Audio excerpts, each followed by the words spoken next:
I'm here with LMA on Roman Rise, where the former Trustloaf house used to stand.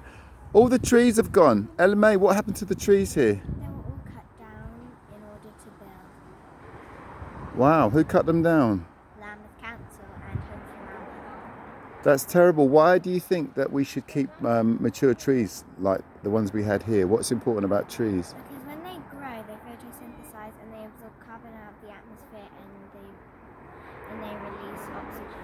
Okay, so what happens if we just keep cutting down trees and building big Then- 7-story concrete buildings here? Then we won't have enough oxygen to breathe and we'll die. Wow, okay, so we have Homes for Lambeth then, Lambeth Council to thank for the loss of these trees. Sabine, would you like to come and talk about the residents here? Sabine is chair of the Tenants and Residents Association here on the estate.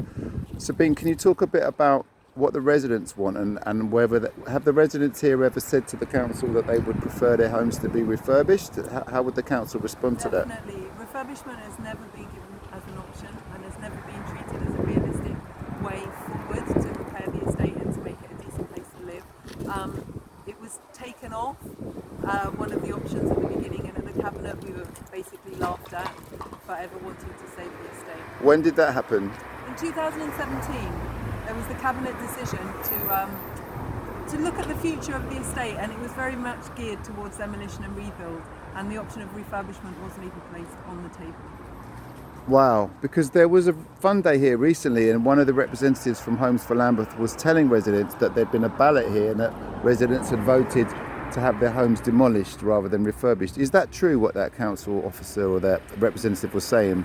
No. Sorry, it wasn't a council officer, I believe it was somebody from Homes for Lambeth. Was that true? He was, I think he's a Lambeth officer, but it's not true. In 2016, the residents were surveyed, but we've never actually had a ballot, and so we are looking into that suggestion that he has actually said that we were balloted.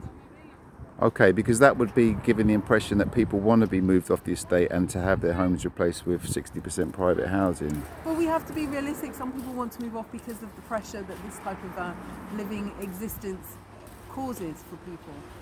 But at the same time, if they had a choice, they might prefer to stay on the estate, well repaired and refurbished. And it's better for the environment, it's better for the community, it's better for Lambeth Council finances too. Okay, well I know Central Estate well. It was built around the trees that were here from the times as far back as when these were Victorian and Edwardian houses. The site is specifically built as a low-rise estate with lots of mature trees. Judging by what's happened here, there's not a single tree, even any hint of a tree left on this particular site. It worries me that if this estate, the entire estate, is demolished against the residents' wishes, how many of these mature trees that we see do we think would survive this process if Lambeth and Homes for Lambeth are putting up 7-story buildings here and cutting down every single tree? What are the chances that they'll keep any of the trees on the estate?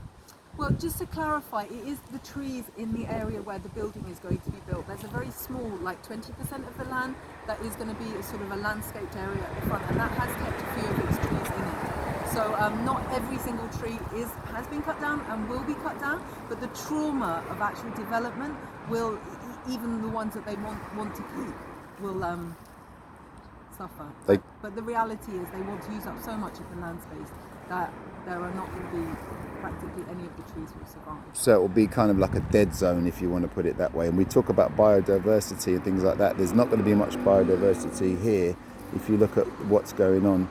Isn't it the case that mature trees are probably the best carbon sink on the planet? No, I don't think that anyone's come up with a better way of taking carbon dioxide out of the atmosphere. So what would you think Lambeth should do in future in terms of cutting down trees and building these concrete blocks? What's the alternative?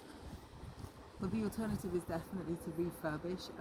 But the trees play a very important part for nature and for the well-being of the people, and they kind of soil erosion and just every part that they play. And there's no way that Lambeth Council can replace it with these little twigs that they're going to plant that will take 20 years before they even are of any value. Plus, the actual demolition and construction creates so much carbon. It doesn't matter how many trees you plant. There's no way by 2030 you would be net zero at all. Okay, well, the Mayor and the local plan and the London plan and pretty much most people are now starting to understand what you're saying. Let's hope and pray and work together to make sure that the people who run Homes for Lambeth and Lambeth Council begin to understand that they're making a huge mistake. Thank you, Sabine.